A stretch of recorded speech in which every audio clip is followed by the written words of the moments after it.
Hello guys, ल guys हेर्नुहोस् है, हाम्रो दिउँसोको खाने बेला भइसकेछ। यहाँ भात त आछ अनि यहाँ दाल छ। मेरो आज मनपर्ने दाल छ क्या साथीहरू। के गरौँ साथीहरू, ल हेर्नुहोस् है, आज राजमा बनेको छ साथीहरू। आज ल हेर्नुहोस्, राजमा हाले दाल अनि साथमा बनेको साग पनि साथीहरू। आज साग छ आज। अब मन्डीबाट लिएर आएको थिएँ साथीहरू, यो चलाइको साग बडा आएको छ कि मन्डीमा। अनि मिठो पनि आज बडा मिठो भएको छ। अनि साथमा छ यो के भन्छ यसलाई, सलाद। भन्दा भन्दा बिर्सिन्छ क्या साथीहरू, के गर्ने अब। ल साथी, मैले खाएँ है।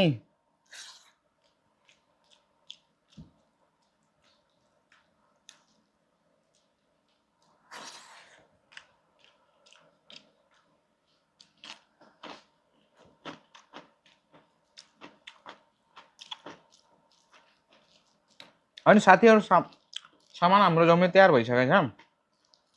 ल्याएर तल ल्याएर राखिसकेको छु। बस अब खाना खाने हो, बस यसो रेस्ट गर्ने, फेरि जाने हो दोकानतिर।